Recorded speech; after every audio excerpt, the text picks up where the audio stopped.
Hello and welcome to Horrorcast. ये है episode 4। पिछले एपिसोड की तरह इस एपिसोड की कहानी भी बहुत ज़्यादा इंटरेस्टिंग होने वाली है। ये एक स्टूडेंट्स के साथ हुई घटना है जो कि इलाहाबाद में पेश आई।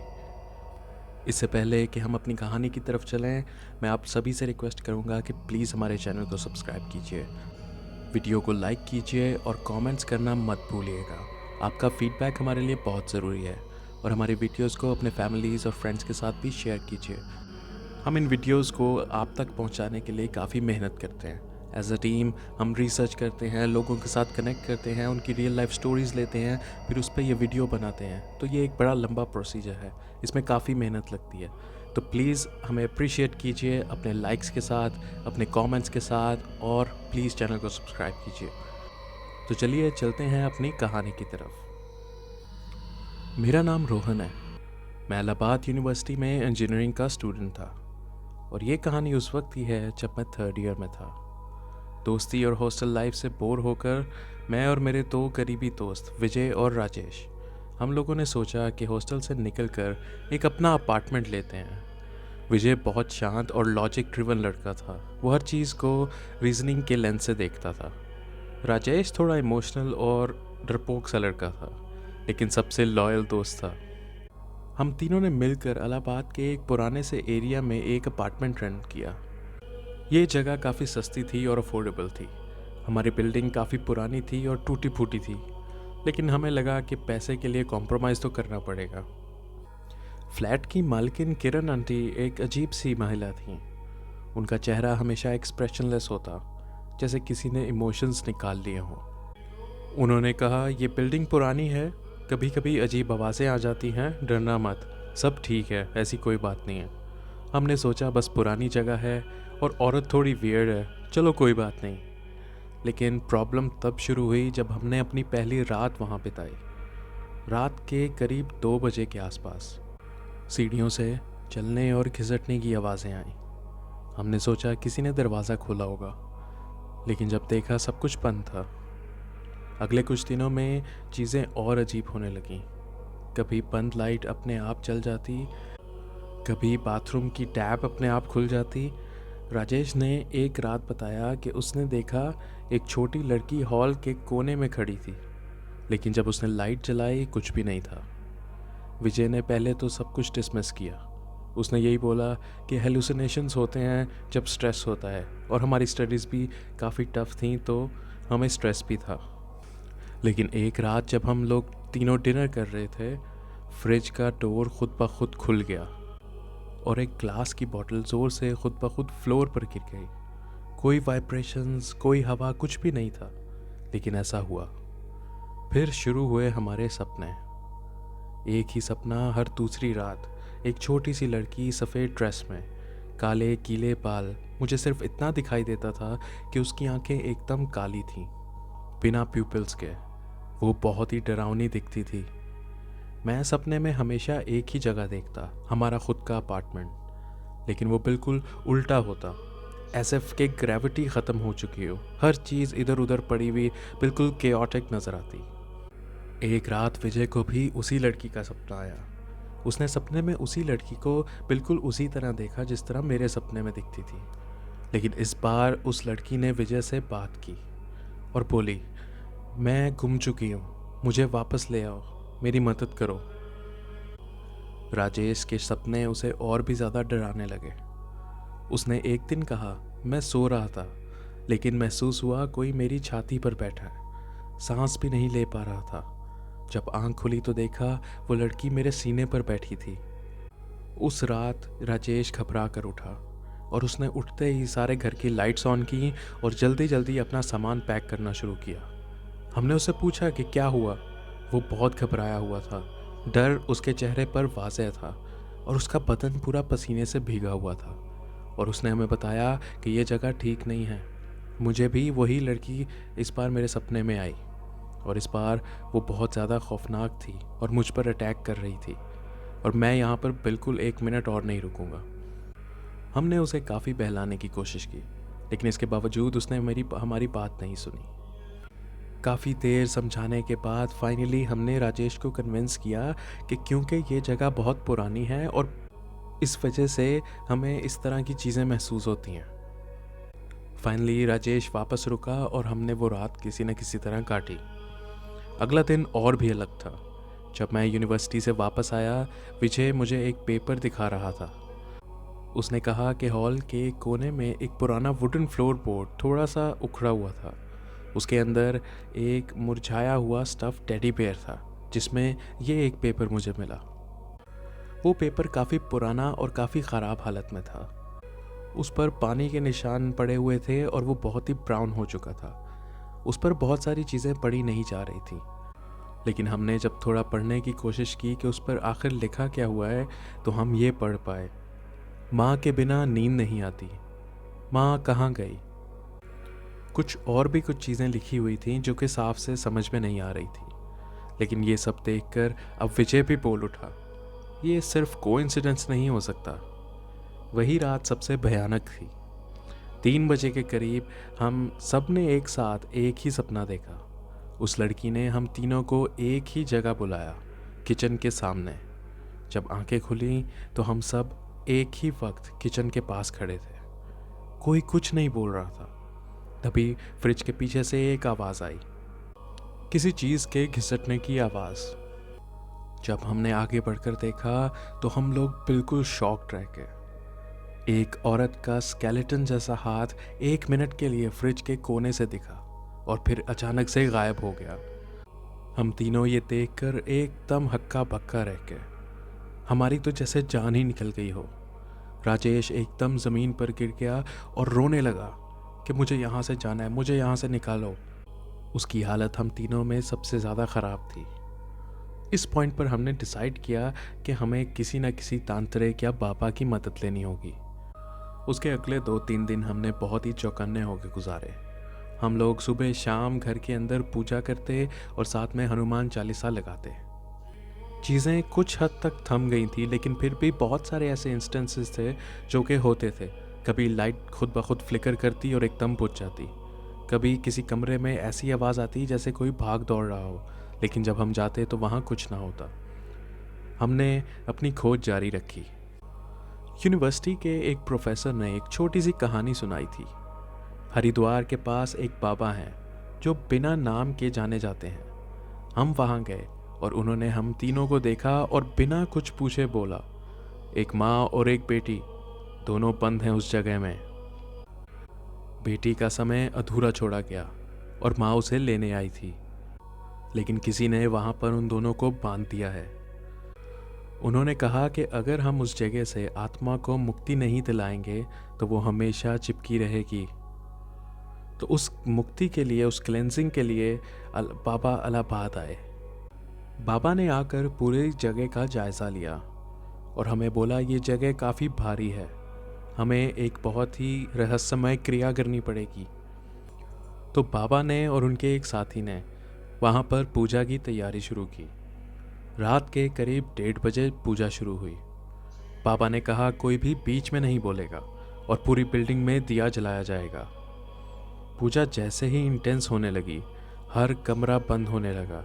कभी दरवाजे खुलते थे, कभी बंद होते थे, और ये सब हमने अपनी खुद की आंखों से देखा। हमारी जान उस वक्त बिल्कुल हमारे हलक में अटकी हुई थी।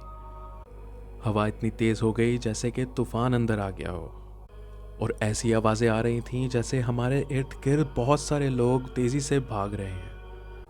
हम लोगों की हालत बहुत ख़राब थी और राजेश तो ऑलमोस्ट रोने लगा था। तभी एक गहरी और खौफनाक आवाज़ आई, लेकिन वो आवाज़ एक बच्चे की आवाज़ थी। मैं जा नहीं सकती, मुझे अपनी माँ चाहिए। उसी वक्त राजेश अजीबोगरीब आवाज़ें निकालना शुरू हुआ, घुर्राने लगा और राजेश का चेहरा भी बदलने लगा। उसकी आवाज़ बहुत ही भारी हो गई थी, लेकिन वो बिल्कुल भी राजेश की आवाज़ नहीं थी। इस वक्त राजेश में से हमें उसकी और उस लड़की की आवाज़ मिक्स सुनाई दे रही थी, लेकिन बहुत ही भारी और बहुत ही खौफनाक थी। हम लोग और भी ज़्यादा डर गए और मुझे लगा कि आज की रात शायद हमारी आखिरी रात है। मैं आपको बता नहीं सकता कि वो डर कैसा था। राजेश जब उस लड़की की आवाज़ में बोलना शुरू हुआ तो बाबा ने तुरंत मंत्र बदला और उसके हाथ में रखे रुद्राक्ष चलने लगे। एक ब्लैक स्मोक राजेश के सर से ऊपर से निकलकर सीलिंग की तरफ गया और वहाँ से एक और साया निकला, एक औरत का साया जिसका चेहरा पूरा जला हुआ था। बहुत ही भयंकर चेहरा था। उसको देखकर मेरी रूह कांप गई। बाबा ने बोला, ये वही माँ है, उसने खुद को जलाकर इस बिल्डिंग के अंदर बंद कर लिया था। सारी बिल्डिंग उस वक्त कांप रही थी। दरवाजे अपने आप खुल रहे थे, बंद हो रहे थे, और पेंटिंग्स का एक कैनवस फट गया जिसमें से एक पुरानी फ़ोटो मिली, एक माँ और बेटी की फ़ोटो। वही चेहरा, वही लड़की। बाबा ने हमको बोला कि तुम लोग हिम्मत से यहीं बैठे रहो और बिल्कुल भी इस दायरे से बाहर मत निकलना। उस वक्त तो मेरे हाथ पैर कांप रहे थे और मुझे समझ नहीं आ रहा था कि आखिर ये कितनी देर तक चलेगा। बाबा ने अपने मंत्र और भी ज़्यादा तेज़ कर दिए और अपनी पूजा जारी रखी। उस समय ये सब हरकतें हमारे पास हो रही थी। ऐसे लग रहा था जैसे बहुत सारी आवाज़ें, बहुत सारे लोग हमारे इर्द गिर्द घूम रहे हों। खौफ का वो आलम मैं आपको बता नहीं सकता। अभी भी ये कहानी आपको लिखते हुए मेरी रूह कांप रही है और मेरा डर से बुरा हाल है। और मैं प्रार्थना कर रहा हूँ कि कहीं भी कभी भी उस तरह का मंजर दोबारा मेरी लाइफ में मुझे देखने को ना मिले।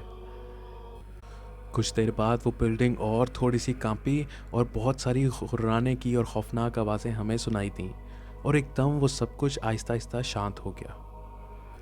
करीब 20 से 30 सेकंड में वो सब मंजर ख़त्म हो गया और हर चीज़ एकदम नॉर्मल हो गई।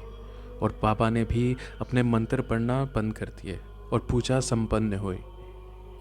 बाबा ने अपने सामने रखा दिया बुझाया और कहा, पूजा संपन्न हुई, इन दोनों को मुक्ति मिल गई है। ये आत्माएं अब यहाँ से प्रवेश कर रही हैं। तुम लोग अब यहाँ पर रह सकते हो, लेकिन एक चीज़ याद रखो कि आत्माएं जगह से नहीं, यादों से चिपकी होती हैं। उस वक्त हमारे फ्लैट का माहौल काफ़ी नॉर्मल हो गया।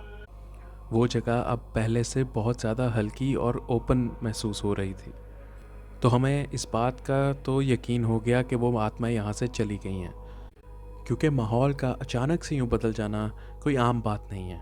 ये एक वाज़ेह संकेत था कि अब ये जगह खाली हो चुकी है। लेकिन हमने रिस्क नहीं लिया।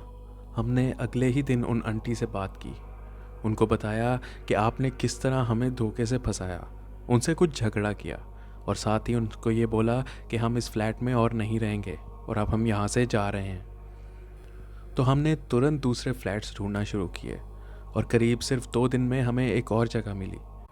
वो जगह थोड़ी सी महंगी थी, लेकिन वहाँ पर एटलीस्ट इस तरह का कोई ख़तरा हमें नहीं था। तो हमने फ़ौरन वहाँ पर शिफ्ट किया। लेकिन जो कुछ हमारे साथ हुआ उसका असर अभी भी साफ तौर पर देखा जा सकता था। राजेश बहुत ही ज़्यादा डिप्रेस हो गया। वो सुबह शाम पूजा करता, लेकिन हमेशा चुप रहता और हमेशा डरा हुआ रहता। हल्की सी आवाज़ पर भी वो अचानक से चौंक उठता। विजय में भी बदलाव देखने को मिला। विजय, जो कि बहुत ही लॉजिकल था, अब स्पिरिचुअलिटी में भी इंटरेस्ट लेने लगा। और मैं आपको क्या बताऊं, मेरा तो दुनिया को देखने का अंदाज ही पलट गया। अभी भी जब उन चीज़ों के बारे में सोचता हूँ तो ऐसे लगता है कि वो सब कुछ रियल नहीं था, लेकिन वो इतना रियल था कि अभी भी मेरे रोंगटे खड़े हो जाते हैं। अभी भी रात को कभी कभार मैं अचानक से उठ जाता हूँ और मुझे ऐसे लगता है जैसे मेरे आस पास में कुछ है, लेकिन मैं जानता हूँ कि ये सिर्फ मेरा खुद का वहम है, क्योंकि वो घटना कोई आम घटना नहीं थी। उसे मैं ज़िंदगी में कभी भी भूल नहीं सकता। So thank you very much for sharing your story. ये वाकई में एक बहुत ही चिलिंग अकाउंट था। ये स्टोरी नरेट करते वक्त मुझे ख़ुद को भी बहुत डर लग रहा था। मैंने भी अपने कमरे की सभी लाइट्स जला ली। Thank you very much. और सबसे बढ़िया बात तो यह है कि आपके साथ सब कुछ ठीक हो गया। मैं अपने लिसनर्स को भी कहना चाहूँगा कि हम में से बहुत से लोग इन चीज़ों पर विश्वास नहीं रखते, लेकिन उसके बावजूद हमें थोड़ा सा ख्याल करना चाहिए, थोड़ा ध्यान रखना चाहिए। अगर ये चीज़ें हमेशा से हर जगह पे इन चीज़ों की हमें बात सुनने को मिलती है तो इसका ये मतलब नहीं है कि ये चीज़ें एग्जिस्ट नहीं करती। बहुत सारी चीज़ें ऐसी हैं जो कि हम देख नहीं पाते, सुन नहीं पाते, लेकिन वो एग्जिस्टेंस में हैं। साथ ही मैं अपने सभी लिसनर्स को एक बार फिर से कहना चाहूँगा कि प्लीज़, हम काफ़ी मेहनत करते हैं ये वीडियोस आप तक लेकर आने के लिए। कि रियल लाइफ स्टोरीज ढूंढना, लोगों से कनेक्ट करना, ये बहुत सारा लंबा प्रोसेस है। तो प्लीज़ हमारे चैनल को सब्सक्राइब कीजिए, वीडियो को लाइक कीजिए और प्लीज़ अपने कमेंट्स में अपना फीडबैक ज़रूर दीजिए, साथ ही में इन वीडियोस को आगे शेयर भी कीजिए, जिससे हमें काफ़ी ज़्यादा मोटिवेशन मिलती है। Thank you very much. तो बढ़ते हैं अपनी दूसरी कहानी के लिए, जो कि और भी ज़्यादा मज़ेदार होने वाली है। मेरा नाम श्यामलाल है और मैं अपनी ज़िंदगी के 18 साल इंडियन रेलवेज़ में सिग्नल मैन के रूप में काम करता रहा हूँ। शायद आप लोगों ने मेरे जैसे लोगों के बारे में कभी नहीं सुना होगा, जो एक पुराने सिग्नल कैबिन में दिन रात बिताते हैं, उन ट्रैक्स के बीच जहाँ कभी कोई नहीं रुकता और जहाँ ज़िंदगी से ज़्यादा खामोशी रहती है। मेरा ट्रांसफ़र 2019 में एक ऐसे ही कैबिन में हुआ था।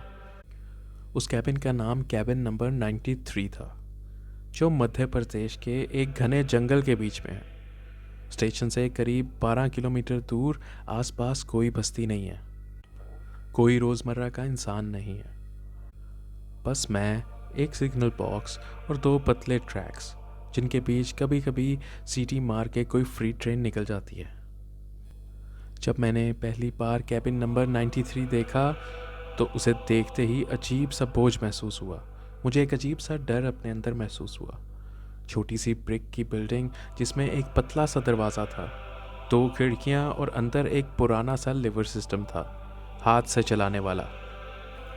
कैबिन के पीछे एक पुराना फ़ैन था, जो ज़्यादा गर्मी होने पर भी बस आवाज़ करता था, हवा नहीं देता था।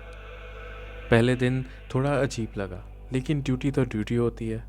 मैंने सोचा लोग सिर्फ जंगल की कहानियों से डरते हैं, यहाँ तो सिर्फ मैं हूँ और कुछ नहीं। लेकिन वो ख्याल छोटे समय में ही ख़त्म हो गया। पहली रात जैसे ही 2 बजे के आसपास का वक्त हुआ, कैबिन के बाहर से किसी की हल्की सी कुछ बोलने की आवाज़ आई, जैसे कोई औरत या बच्चा हल्की सांस लेता हो और कुछ बोल रहे हो। जब मैं बाहर निकला तो कोई नहीं था, एकदम अंधेरा। लेकिन कैबिन के बाहर की मिट्टी पर नंगे पैरों के निशान थे, जैसे कोई अभी अभी यहाँ से चल कर गया हो। वो पैरों के निशान कैबिन के चारों ओर थे। ऐसे लगता था जैसे कोई कैबिन के आसपास पूरा गोल दायरे में चक्कर काट कर गया हो। मैंने सोचा हो सकता है कि कोई जानवर वगैरह हो, लेकिन वो इंसान के पैर ही थे, और वो भी बहुत छोटे से थे, जैसे किसी 10-12 साल के बच्चे के हों। उस वक्त मुझे थोड़ा डर तो लगा, लेकिन उसके बारे में मैं कुछ कर नहीं सकता था। तो मैंने अपने दिल को तसल्ली देते हुए कहा कि ये मेरा वहम है, ये शायद कोई बच्चे के निशान हो जो पहले के हों। लेकिन यकीन मानिए उस रात भर मैं सो नहीं पाया। अगली कुछ रातों तक ऐसी छोटी छोटी अजीब सी चीज़ें होती रहीं। अगली कुछ रातों तक ऐसी छोटी मोटी घटनाएं होती रहीं। कभी लीवर्स अपने आप ही अपनी जगह से हिल जाते, कभी स्पीकर से एक अजीब सी आवाज़ आने लगती, कभी कुछ स्टैटिक की आवाज़ आने लगती, कभी लगता कैबिन के बाहर कोई चल रहा है। मैं ये सब लिखकर अपने सुपरवाइज़र को भेजा और मैंने उन्हें बोला कि मुझे ट्रांसफ़र दिया जाए, क्योंकि मुझे अब ऐसा लगने लगा था कि यहाँ पर वाकई में कुछ है, क्योंकि बहुत सारी छोटी मोटी घटनाएं हुई। आपको एक रात का किस्सा सुनाता हूँ। मैं रोज़ की तरह अपने कैबिन में बैठा हुआ था। रात के अभी करीब 11 ही बजे थे। मेरा मन किया कि मैं चाय पीऊँ। उस वक्त मौसम काफ़ी अच्छा हो गया था, तो मैंने सोचा कैबिन से बाहर निकल कर बैठता हूँ, क्योंकि बहुत ही ठंडी हवा चल रही थी। तो मैंने खुद के लिए चाय बनाई और कैबिन से बाहर गया। जब कैबिन से बाहर गया तो एकदम सन्नाटा और गहरा अंधेरा, और ठंडी तेज़ हवा की खूंखार आवाज़ उस चीज़ को और भी ज़्यादा खौफनाक बना रही थी। तो मुझे डर तो लगा, लेकिन वो मौसम इतना अच्छा था कि मैं कैबिन के अंदर बैठकर नहीं बिताना चाहता था। तो मैंने अपने फ़ोन के ऊपर कोई चीज़ें सर्च करना शुरू की। वहाँ पर सिग्नल बहुत ही वीक था, तो इंटरनेट बहुत ही कम आता था। तो मैं जब अपने फ़ोन के अंदर हल्के गाने लगाकर सुन रहा था, तो अचानक से मुझे ऐसा लगा कि दूर से बहुत सारे लोग इसी तरह एक धुन गुनगुना रहे हैं। पहले तो मैंने सोचा ये मेरा वहम होगा, हवा की वजह से, लेकिन उसके बाद वो धुन बहुत ही क्लियर हो गई। बिल्कुल ऐसे लग रहा था जैसे दूर खड़े बहुत सारे लोग एक साथ कुछ गा रहे हों। एकदम से मेरे जिस्म में सर्दी की लहर दौड़ी और डर से मैं अपनी जगह पर वहीं का वहीं रुक गया। मैंने अपने फ़ोन पर गाने बंद किए, लेकिन गाने बंद करते ही एकदम से सन्नाटा फैल गया। हवा भी अब कुछ थम गई थी, लेकिन एकदम से वही कानों की आवाज़ फिर से मुझे सुनाई देने लगी। बहुत ही क्लियर कानों की आवाज़। मैंने अपनी फ्लैशलाइट उठाई और इधर उधर मारकर देखने की कोशिश की कि आखिर यहाँ पर क्या है, लेकिन मुझे कुछ ऐसा दिखाई नहीं दिया। तो मैं अपने कैबिन में अंदर चला गया और कैबिन को अंदर से लॉक कर लिया। लेकिन जब थोड़ी देर बाद मैं कैबिन के अंदर बैठा हुआ था तो ऐसा लगा कि वही कानों की आवाज़ अब बिल्कुल कैबिन के बाहर से आ रही है, जैसे बहुत सारे लोग एक साथ खड़े हुए गा रहे हों। वो आवाज़ काफ़ी मधुर थी, लेकिन उस आवाज़ में एक बहुत ही खौफनाक एक शोर था। मैं आपको बता नहीं सकता कि वो किस तरह का था, लेकिन वो आपके दिल के अंदर एक बहुत ही ज़्यादा डर पैदा कर सकती थी। तो मैं काफ़ी घबरा गया। मैंने अपनी फ्लैशलाइट उठाई और जल्दी से कैबिन का दरवाज़ा खोलकर बाहर की तरफ दौड़ा, देखने के लिए कि आखिर यहाँ पर है कौन। इस वक्त मैं बहुत डर भी रहा था और मुझे समझ में नहीं आ रहा था कि अब मैं क्या करूं। जब मैंने फ्लैशलाइट इधर उधर की तो मुझे कुछ नहीं दिखा, लेकिन कैबिन की दूसरी तरफ से मुझे ऐसे लगा जैसे कोई चल कर गया हो। तो मैं अचानक से फ्लैशलाइट लेकर उस तरफ गया। तो जैसे ही मैं कैबिन की दीवार मुड़ा, वो कोना मुड़ते ही मुझे वहाँ पर 4-5 साए दिखाई दिए, बहुत ही क्लियरली। ऐसे लग रहा था जैसे लोग वहीं पे सामने मेरे खड़े हों, मुझसे सिर्फ कोई 10-15 फीट की दूरी पर। मेरी एकदम से चीख निकल गई और मेरा बदन पूरा हिलने लगा। मुझे समझ नहीं आया कि मैं क्या करूं। उनकी शक्लें मुझे दिख नहीं रही थीं, लेकिन वो गाने की मधुर आवाज़ उन्हीं ग्रुप के लोगों से आ रही थी। तो मैं अचानक से चिल्ला दिया और मैंने पूछा, कौन हो तुम लोग? तो वो गाने की आवाज़ एकदम बंद हुई और अचानक से वो सभी लोग मेरी आंखों के सामने गायब हो गए। ये देखते ही मेरे जिस्म में से मेरी आत्मा बाहर आ गई। डर की वजह से मैं अपनी जगह से भी हिल नहीं पा रहा था और वहीं का वहीं जमकर बैठ गया। कैबिन का दरवाज़ा मैंने खुला ही छोड़ दिया था, तो अचानक से मुझे ऐसे लगा कि कैबिन के अंदर से काफ़ी शोर की आवाज़ आ रही है, जैसे कोई चीज़ें इधर उधर गिर रही हों। अब मुझे समझ में नहीं आया कि मैं किस तरफ जाऊं। यहाँ से 10-12 किलोमीटर तक कहीं पर भी कोई भी आबादी नहीं थी और 10-12 किलोमीटर तक मैं भागकर यहाँ से कहीं भी नहीं जा सकता था। तो मैंने जल्दी से भगवान का नाम लेना शुरू किया और जो कुछ मुझे आता था मैंने वो सब कुछ पढ़ना शुरू किया, लेकिन इन चीज़ों का कोई भी असर मुझे दिखाई नहीं दिया। फिर अचानक एक औरत की आवाज़ बिल्कुल मेरे कंधे के पीछे से आई, ऐसे जैसे वो मेरे बिल्कुल ही पीछे खड़ी हो, और वो बोली, क्या हुआ, नीचे क्यों बैठे हो? मैं अचानक डर गया और फौरन पलटा और देखता हूँ कि एक बहुत ही खूबसूरत औरत मेरे बिल्कुल पीछे खड़ी थी। उसकी खूबसूरती मैं आपको बयान नहीं कर सकता। वो इतनी खूबसूरत थी कि आप उसकी खूबसूरती में बिल्कुल खो जाओगे, और वो मुझे बिल्कुल भी हकीकत नहीं लग रही थी। तो मैंने पूछा, तुम कौन हो, यहाँ पर क्या कर रही हो, और ये लोग कौन हैं? मैंने अपनी लड़खड़ाती घबराती आवाज़ में बोला। वो औरत बोली, डरो नहीं, मैं इधर पास में ही रहती हूँ। तुम्हारी चीख सुनी तो मैं दौड़ी हुई यहाँ पर आई। तो मैंने उसे जल्दी से ये बोला कि यहाँ पर मैंने कुछ सायों को देखा है और कुछ लोग यहाँ पर गाना गा रहे थे। ये जगह बहुत अजीब है, प्लीज़ मुझे यहाँ से ले चलो। तो वो बड़ी शांत और धीमे अंदाज में बोली कि यहाँ पर कुछ नहीं है, तुम घबराओ मत, तुम मेरे साथ चलो। अब मैं उसके साथ जाते हुए भी बहुत ज़्यादा घबरा रहा था, क्योंकि इतनी खूबसूरत औरत रात के इस समय जंगल में, इसकी कोई भी पॉसिबिलिटी नहीं थी। लेकिन डर के मारे मेरे पास और कोई चारा न होने के कारण मैं उसके साथ चलना शुरू हुआ। वो मुझे जंगल के घने अंधेरे की ओर ले जा रही थी। तो मैंने उससे पूछा, यहाँ पर कहाँ जा रही हो, यहाँ पर तो कुछ भी नहीं है। वो बोली, तुम घबराओ नहीं, तुम मेरे साथ चलो, मेरा यकीन करो। तो मैं अपनी फ्लैशलाइट लेते हुए उसके साथ उस घने जंगल के अंदर जाता गया। यकीन कीजिए, वहाँ पर एक अजीब सा एहसास था, एक बहुत ही भारीपन था, और खौफ और डर से मेरे जिस्म के अंदर बहुत ही ज़्यादा कंपन महसूस हो रहा था। तो जंगल के अंदर करीब 7-8 मिनट चलने के बाद हमें दूर एक छोटा सा हट दिखाई दिया।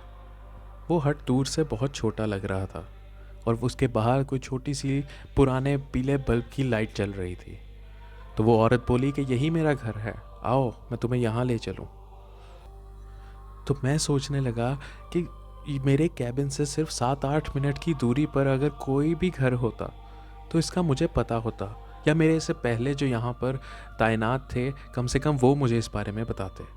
लेकिन ऐसा तो कुछ भी नहीं था। खैर, मैं उसके साथ उसके घर के पास गया। वो घर बहुत ही पुराना सा था, एक बहुत ही पुरानी इमारत थी जिसके खिड़कियों के शीशे भी आधे टूटे हुए थे और दरवाज़ा भी बहुत ही पुराना और जर्जर लग रहा था। वो औरत मुझे अपने घर के अंदर लेकर गई और मैं बड़ी हैरानी से मैंने उसे पूछा कि तुम यहाँ पर अकेली रहती हो? तुम हो कौन और यहाँ पर क्यों रहती हो? वो बोली, मैं यहाँ पर अकेली नहीं बल्कि अपने परिवार के साथ रहती हूँ। हम लोग पास के गांव के ही लोग हैं और साल के इस समय हम यहाँ जंगल में आते हैं, कुछ शिकार करने और साथ में कुछ जड़ी बूटियाँ ढूंढने। ये हमारा ख़ानदानी काम है, तो तुम डरो नहीं, बैठ जाओ। मैंने उसे बहुत सारे सवाल किए। मैंने उससे पूछा कि तुम्हारा परिवार कहाँ है? उसने बोला कि वो जंगल में जड़ी बूटियाँ इकट्ठी करने और शिकार करने गए हैं।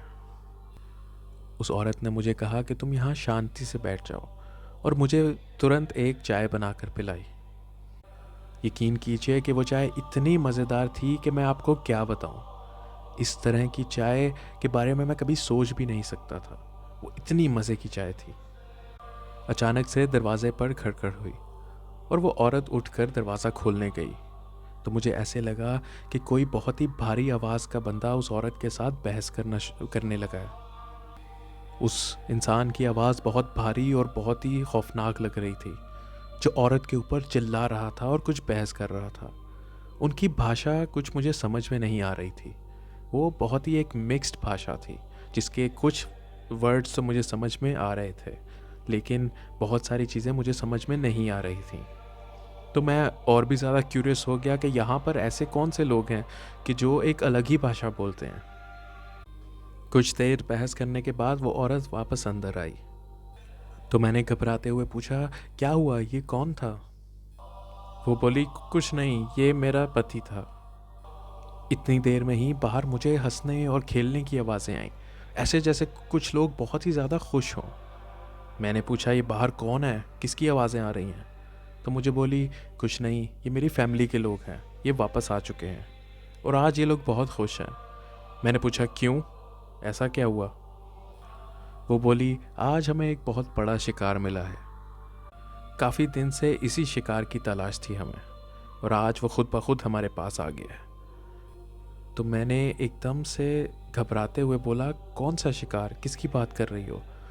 तो वो औरत पीछे पलटी और जब वो मेरी तरफ पलटी, मेरी आंखें फटी की फटी रह गईं। मेरी आत्मा मेरे शरीर से प्रवेश कर गई हो जैसे। मैं आपको बयान नहीं कर सकता कि वो किस कदर भयंकर और खौफनाक लग रही थी।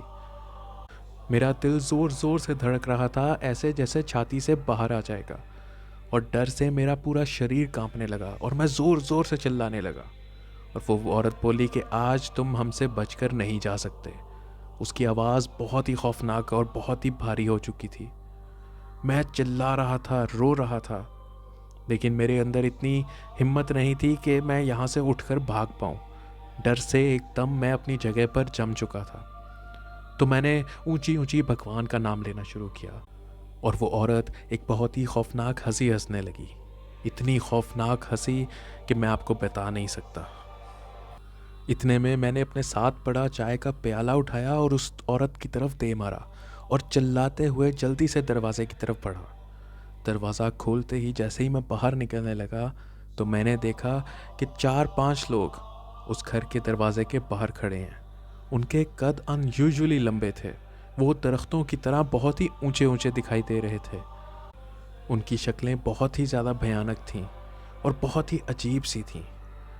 डर से मेरे पैर वहीं ज़मीन पर लड़खड़ाने लगे। मेरे दिमाग ने काम करना बंद कर दिया और वो सभी लोग एक बहुत ही भयानक हंसी हंस रहे थे। मैं ये सारा मंजर बर्दाश्त नहीं कर पाया और वहीं पर चिल्लाते हुए और रोते हुए मैं बेहोश हो गया। जब मुझे दोबारा होश आया तो अब सुबह हो चुकी थी और रेलवे के कुछ लोग मेरे आसपास खड़े थे, जो मेरा नाम ले रहे थे, मुझ पर पानी डाल रहे थे और मुझे जगाने की कोशिश कर रहे थे। मैं जैसे ही घबरा कर उठा तो मैंने अपने आसपास देखा। अब सब कुछ रोशन था और एकदम नॉर्मल था। तो मेरे सुपरवाइज़र ने मुझे वहाँ पर उठाकर पूछा कि तुम यहाँ जंगल में क्या कर रहे हो? रात में ट्रेन का सिग्नल बदलना भूल गए। ये तो शुक्र है कि नेक्स्ट सिग्नल पर हमने तुम्हारी गलती को ठीक कर दिया। तो मैं उस वक्त भी इतना घबराया हुआ था कि मेरे मुंह से मेरी आवाज़ नहीं निकल रही थी।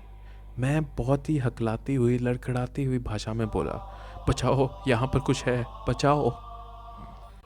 उन लोगों ने मुझे उठाया और वहाँ से सिग्नल पर लेकर गए। वहाँ पर उन्होंने मुझे पानी पिलाया और मुझे बिठाकर पूछा कि क्या हुआ, तुम अपनी पोस्ट पर क्यों नहीं थे और जंगल में रात को क्या कर रहे गए थे? तो मैंने वहाँ पर बैठकर उनको सारा मंजर बताया। मैंने हर चीज़ बताई कि मेरे साथ क्या क्या हुआ है, और मैंने अपने सुपरवाइज़र को साफ तौर पर बोल दिया कि आज से, अभी से मैं इस जगह पर 1 मिनट भी और नहीं रुकूंगा। उन सभी के चेहरे कुछ अजीब थे, जैसे उन्हें ये बात पहले से पता हो। उनमें से मेरा एक दोस्त जो कि शहर में स्टेशन पर ड्यूटी देता था, उससे मैंने बात की और उसने मुझे बताया कि तुमसे पहले भी यहाँ पर काफ़ी लोगों के साथ कुछ चीज़ें हुई हैं, और यहाँ पर आने से पहले भी मैंने तुम्हें कहा था कि चौकन्ने रहना। वहाँ से मुझे शहर के रेलवे स्टेशन लेकर जाया गया, जहाँ पर मेरे सुपरवाइज़र का ऑफिस था। उन्होंने मुझे बोला कि तुम घर पर जाओ और आराम करो, कुछ दिन तक तुम छुट्टी लो। उन्होंने मुझे 1 हफ्ते की छुट्टी दी और मुझे वापस बोला कि तुम घबराओ नहीं, इसका मैं इंतज़ाम करूँगा, लेकिन इस वक्त हम लोग तुम्हारी ट्रांसफ़र नहीं कर सकते हैं। तो मैंने उन्हें साफ बोल दिया कि अगर आप ट्रांसफ़र नहीं करेंगे तो मुझे नौकरी छोड़नी पड़ेगी, और मैं एक गरीब आदमी हूँ, तो मेरे ऊपर कुछ रहम खाइए। उन्होंने बोला तुम घबराओ नहीं, मैं इसका पक्का इंतज़ाम करूँगा, तुम्हें डरने की ज़रूरत नहीं है, तुम 1 हफ्ते के लिए घर पर जाओ, आराम करो और बिल्कुल भी परेशान मत हो। वो 1 हफ्ता तो मैंने घर पर आराम किया, लेकिन जब मैं वापस आया तो सुपरवाइज़र के ऑफिस में गया तो उन्होंने मुझे बोला कि देखो, तुम्हारी सैलरी हमने बढ़ा दी है। उन्होंने मुझे बताया कि तुम्हारे जाते ही हमने तुम्हारी सैलरी की अर्ज़ी लगा दी थी कि तुम्हारी सैलरी बढ़ाई जाए। तो इस बार करीब 7,000 रुपये मेरी सैलरी में बढ़ा दिए गए, और साथ ही उन्होंने मुझे बोला कि इस वक्त हम तुम्हारी ट्रांसफ़र नहीं कर सकते, तुम्हें ये बात समझनी चाहिए, लेकिन तुम्हारी मदद के लिए मैं एक लड़का तुम्हारे साथ लगा दूंगा जो हमेशा तुम्हारे साथ ही ड्यूटी पर होगा। तुम घबराओ नहीं, सिग्नल 93 को भी हमने थोड़ा रेनोवेट किया है। वहाँ पर आसपास हमने 2-3 लाइट्स लगा दी हैं, जिसके वजह से वो कुछ ज़्यादा रोशन रहेगा। साथ में तुम्हारे साथ ये लड़का रहेगा, तो इस तरह का कोई वाक़या नहीं होगा, और अगर कुछ होता है तो तुम तुरंत हमें फ़ोन कर सकते हो। मैं पहले तो घबरा गया कि मुझे फिर से उसी जगह पर जाना पड़ेगा, लेकिन अब क्योंकि मेरी सैलरी बढ़ा दी गई थी, साथ में मुझे एक लड़का भी दे दिया गया था, तो मैंने सोचा कि अब शायद जोखिम कम होगा, तो चलो कोई बात नहीं। उस लड़के का नाम विनोद कुमार था। वो 26-27 साल का होगा, नया ट्रेनिंग से ही निकला था। जिंदा दिल, हंसी मजाक करने वाला लड़का। कहने लगा, सर, आपको शायद कुछ गलतफहमी हुई होगी। इंसान जब अकेला इस तरह की किसी जगह पर होता है तो उसका माइंड खुद ब खुद उसके लिए हेलुसिनेशंस पैदा करना शुरू कर देता है, तो शायद आपको ये सब कुछ आपका भ्रम होगा। लेकिन उसकी ये सब बातें गलत हुईं जब आई वो रात जिसने सब कुछ बदल दिया। 2 दिन तक तो सब ठीक रहा। तीसरी रात जब हम दोनों कैबिन के अंदर थे, तब करीब 3:15 बजे के करीब लिवर ने अपने आप मूव करना शुरू कर दिया। पहली बार मेरे साथ किसी और ने भी ये देखा था। विनोद का चेहरा पीला पड़ गया। मैंने उसे कहा शायद कोई सर्किट इशू होगा, पर फिर कैबिन के अंदर वाली खिड़की से एक छोटी बच्ची दिखाई दी, वाइट ड्रेस में, लेकिन उसका चेहरा बिल्कुल साफ नहीं था, जैसे धुंधला सा हो। जब तक हम खिड़की तक पहुंचे वो गायब हो गई थी। अगले दिन से विनोद भी डरा डरा रहने लगा। उसने मुझे सीधे से तो कुछ नहीं बोला, लेकिन मैं ये सब कुछ देख सकता था। अगली रात विनोद मेरे साथ ही सो रहा था, तो अचानक रात के एक पहर वो चिल्लाने लगा, नींद में ही, जैसे एक बहुत ही भयानक सपना देख रहा हो। उसके चीखने की वजह से मैं भी बहुत घबरा गया, और एकदम से मैंने अंदर कैबिन की सभी लाइट्स ऑन की और फ़ौरन से मैंने विनोद को नींद से उठाया।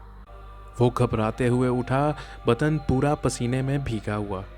और बोला, सर वो मेरे ऊपर बैठी थी, वो मेरे ऊपर बैठी थी। मैंने उसे पानी पिलाया और शांत किया और मैंने उसे पूछा कौन ऊपर बैठी थी। बोला, एक बहुत ही खौफनाक और भयानक चेहरे वाली एक औरत मेरे सीने पर बैठी हुई थी और मैं बिल्कुल भी हिल नहीं पा रहा था। इतने में ही हमें बाहर किसी के चलने की आवाज़ आई और स्पीकर पर भी एक अजीब स्टैटिक का शोर सुनाई देने लगा। विनोद ने घबराते हुए बोला कि सर बाहर कौन है? ये वही औरत होगी, दरवाज़ा मत खोलिएगा। मैंने विनोद से बोला कि तुम घबराओ नहीं, हम दोनों साथ में हैं, ऐसा कुछ नहीं है, चलो आओ देखते हैं। तो हम दोनों ने अपनी अपनी फ्लैशलाइट्स लीं और विनोद ने भी हिम्मत दिखाई और हम लोग बाहर गए। तो बाहर एकदम सन्नाटा था। इस वक्त क्योंकि हमारे सिग्नल में नई लाइट्स लग चुकी थी तो हमें सिग्नल के आसपास का थोड़ा सा एरिया नज़र आता था।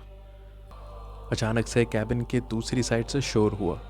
ये वही साइड थी जहाँ पर मैंने पहली बार शैडोज़ देखे थे। मैं और विनोद हम दोनों उस तरफ बढ़ने लगे और फिर हमें पीछे से आवाज़ आई, उसी औरत की आवाज़ जो उस रात मुझे अपने घर में लेकर गई थी। मैं उस आवाज़ को पहचानता था। वो बोल रही थी, कहाँ जा रहे हो? वापस आओ, इधर देखो, मेरे साथ चलो। मेरी एक बार फिर से पूरे शरीर में सर्दी की लहर दौड़ गई और खौफ से मैं एकदम अपनी जगह पर वहीं का वहीं खड़ा रह गया। विनोद पलटा और बोला, सर ये कौन लड़की है? मैंने उसे तुरंत पकड़ा और जल्दी से कैबिन के अंदर ले गया और कैबिन का दरवाज़ा लॉक कर दिया। उस वक्त मैंने अपने फ़ोन पर हनुमान चालीसा भी इंस्टॉल की हुई थी, तो मैंने ऊंची आवाज़ में अपने फ़ोन पर हनुमान चालीसा लगाई। इसके बाद बाहर से मुझे बहुत ही खौफनाक हंसी की आवाज़ें आने लगीं। विनोद भी बहुत ज़्यादा घबरा गया और वो भी भगवान का नाम लेने लगा। अचानक से हमें ऐसा लगा कि कैबिन के चारों तरफ बहुत सारे लोग हैं जो बहुत ही खूंखार हंसी हंस रहे हैं। ये मंजर अब विनोद को भी बहुत ज़्यादा डरा रहा था। उस रात में दरवाजे पर भी ज़ोर ज़ोर से नॉकिंग हो रही थी। ऐसे लग रहा था जैसे कोई दरवाज़ा तोड़ देगा, लेकिन हमने अपनी हिम्मत बनाई रखी। ये सब हालात हमारे साथ करीब 1-1.5 घंटा चलते रहे। ऐसे लग रहा था जैसे बाहर बहुत सारे लोग हैं। दरवाजे पर भी नॉकिंग थी और हंसी की और खुर्राने की आवाज़ें भी आ रही थी। ये 1.5 घंटा हमें बहुत लंबा लग रहा था, लेकिन फाइनली जब हम लगातार भगवान का नाम लेते रहे और सुबह भी होने वाली थी, तब जाकर आहिस्ता आहिस्ता बाहर शांति होना शुरू हुई। दरवाजे पर नॉकिंग का साउंड भी रुक गया और बाहर से खुर्राने की और हंसने की आवाज़ें भी कम हो गईं और धीरे धीरे ये सब कुछ एकदम शांत हो गया। जब तक सूरज नहीं निकला हम बाहर नहीं आए, और जब हम बाहर आए तो सब कुछ एकदम नॉर्मल था और एकदम शांत था। लेकिन विनोद की हालत इतनी ख़राब थी कि वो अपनी जगह पर कांप रहा था और लड़खड़ाता हुआ बोल रहा था। मैं भी बहुत ज़्यादा डरा हुआ था, तो हमने अपने रेलवे ऑफिस में कॉल किया और बोला कि हमें यहाँ पर कुछ लोग चाहिए। करीब 1-1.25 घंटे के बाद 3 लोग रेलवे ऑफिस से जीप पर आए। उन्होंने भी विनोद की हालत देखी और बोला कि चलो इसको अस्पताल ले चलते हैं। हम लोग सभी जीप में बैठे और अस्पताल चले गए। विनोद को रेलवे हॉस्पिटल ले जाया गया। वहाँ पर उसका चेकअप हुआ और चेकअप के बाद हम सीधा रेलवे ऑफिस गए और हमने अपने सुपरवाइज़र को ये पूरी घटना दोबारा से बताई। इस बार विनोद का डर और उसकी घबराहट सुपरवाइज़र को भी परेशान कर रही थी और सुपरवाइज़र ने मुझे बोला कि ठीक है, तुम दोनों घबराओ नहीं, तुम दोनों शांत रहो, अब से तुम वहाँ पर ड्यूटी नहीं करोगे। हम सभी ने विनोद को हौसला देते और शांत करते हुए कहा कि तुम डरो नहीं, ऐसी घटना अब दोबारा नहीं होगी। तो विनोद को भी सुपरवाइज़र ने 1 हफ्ते की छुट्टी पर भेज दिया। वो बेचारा नया ट्रेनी था जिसका पहला ही एक्सपीरियंस इतना भयंकर था। फाइनली मुझे और विनोद दोनों को वहाँ से ट्रांसफ़र कर दिया गया और उस सिग्नल को हमेशा के लिए बंद कर दिया गया। उस सिग्नल की जगह 2 नए सिग्नल्स बनाए गए जो आबादी के बहुत पास में बनाए गए, ताकि इस तरह की कोई भी घटना दोबारा से ना हो। अब उस सिग्नल को बंद हुए करीब 3 साल का अरसा हो चुका है, लेकिन वो घटना अभी भी मेरे मन में इस तरह से ताज़ा है जैसे अभी कल ही सब कुछ हुआ हो। अभी भी उस वक्त को याद करते हुए मेरी आत्मा कांप जाती है। और उस औरत के भयानक चेहरे को मैं अभी तक भुला नहीं पाया। So thank you very much for sharing your story. आपकी स्टोरी भी बहुत ही खौफनाक थी। वाकई में आज रात तो मैं भी शायद सो नहीं पाऊँगा। तो मैं अपने सभी लिसनर्स का भी थैंक्स करना चाहूँगा जो अभी तक इस वीडियो में हमारे साथ बने रहे। ये वाकई में दोनों बहुत ही टॉप की स्टोरीज थी जिन्होंने मुझे तो सच में डरा दिया। So thank you very much for staying with us. मैं एक बार फिर से आप सभी से रिक्वेस्ट करना चाहूँगा कि प्लीज़ हमारे हार्ड वर्क को अप्रिशिएट कीजिए और हमारी वीडियोस को अपने फैमिलीज़ और फ्रेंड्स के साथ भी शेयर कीजिए। थैंक यू वेरी मच और प्लीज़ अपना फीडबैक हमें कमेंट्स में ज़रूर दीजिए। With that said, thank you very much and until next time.